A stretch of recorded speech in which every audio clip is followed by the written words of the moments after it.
Hey you guys, Kyle Kuhn back here with another Sunday Stories. Today we are talking about the importance of warm-up and really what I particularly use warming up for. So just to tell you exactly what I was doing right there, I was doing a warm-up drill called the spider crawl, which basically you start with your pinky on the 12th fret of the guitar, and you walk down the guitar neck chromatically.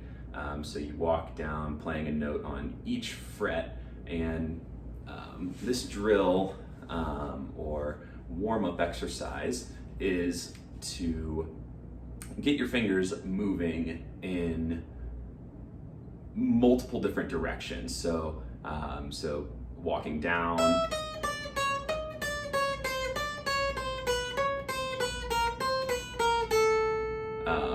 you can also be, so that's moving horizontally along back toward the headstock. It's also working on walking back up the neck chromatically. And then it's also working on vertically moving up and down the neck, vertically up and down from first string to sixth string and back again. So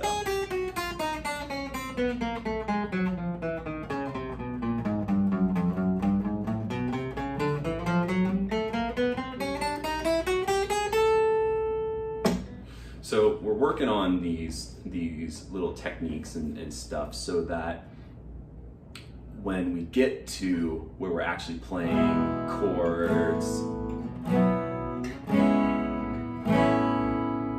and we're working on things like soloing using scales over chord progressions,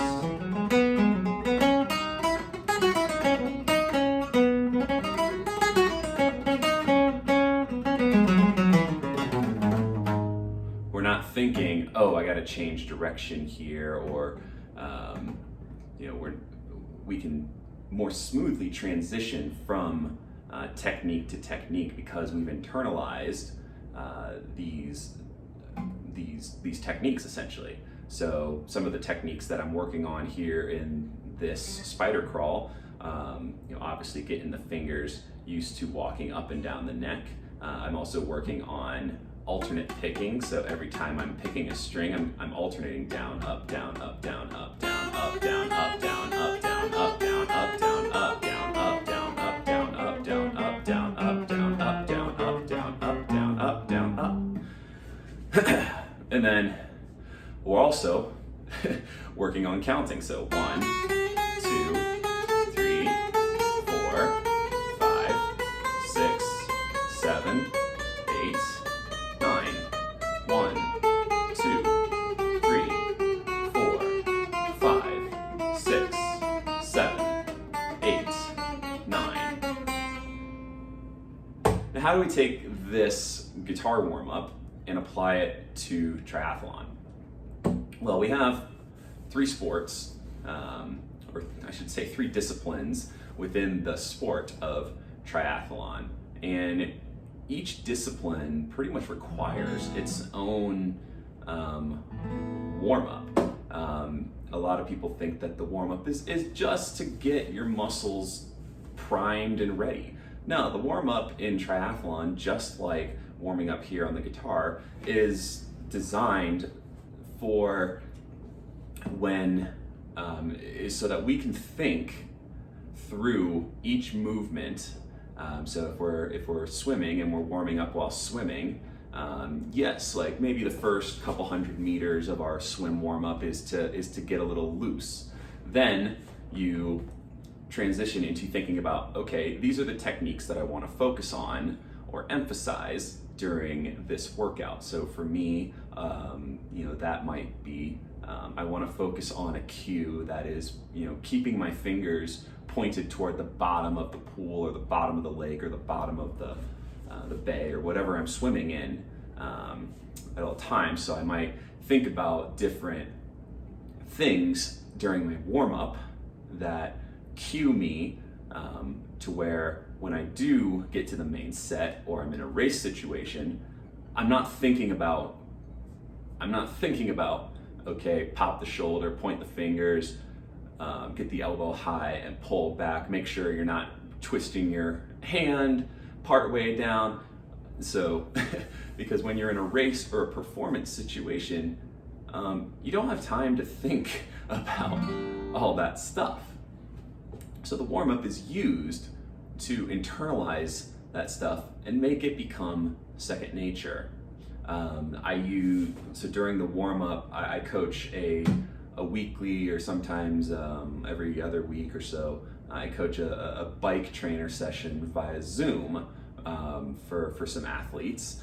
And one of the things that we are working on so much, one of the things that is so important in tandem cycling and blind vision impaired triathlon is having a very, very smooth pedal stroke.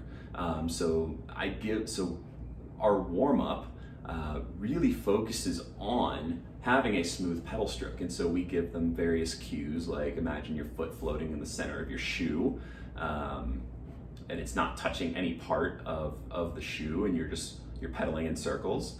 We give them a cue like imagine scraping mud off the bottom of your shoe and stepping over it.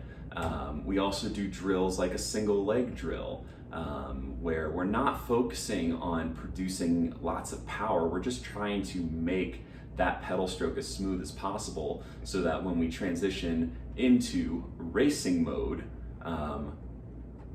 that smooth pedal stroke becomes so second nature that we're not herky-jerky and we're not throwing our pilot off up front, and our pilot isn't throwing us off and stuff like that. In running, my coach has been working with me on relaxing the upper body and finding different techniques and stuff. And during the warm up, we're focusing on specific run drills and techniques, so that when I am running at that sub 6 minute mile pace in a race setting, I don't have to think about drop the shoulders, 90-degree elbow, take the cell phone from your pocket up to your ear. I don't have to think about foot landing directly underneath the hip, controlled falling forward. I don't have to think about all these things because I've internalized it in all the warming up that I've done over the years. So again, I think one of the big reasons we warm up, it is for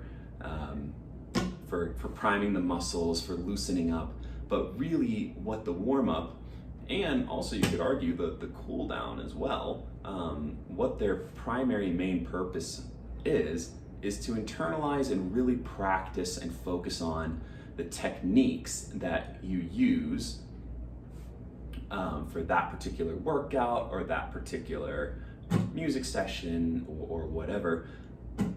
Your warm-up, and I guess your cool down, can also, they're used for internalizing and making things second nature. So when I'm rocking out,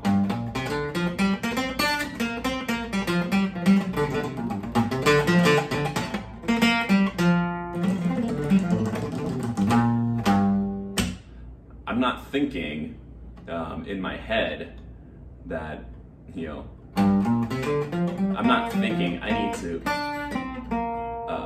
I need to think about going back down the scale now, because as soon as you start thinking, that's when you start getting hiccups.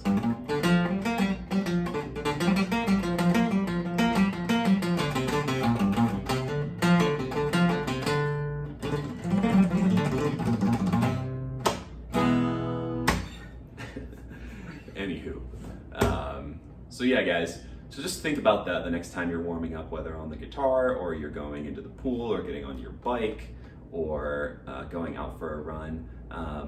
The warm up, think about the techniques that you want to focus on that day, and it doesn't have, and that's how you make every training session a technique session, is by just applying the techniques in the warm up.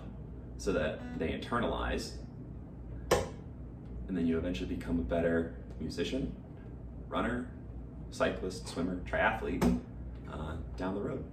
So anyway, thanks guys for watching. Appreciate you tuning in.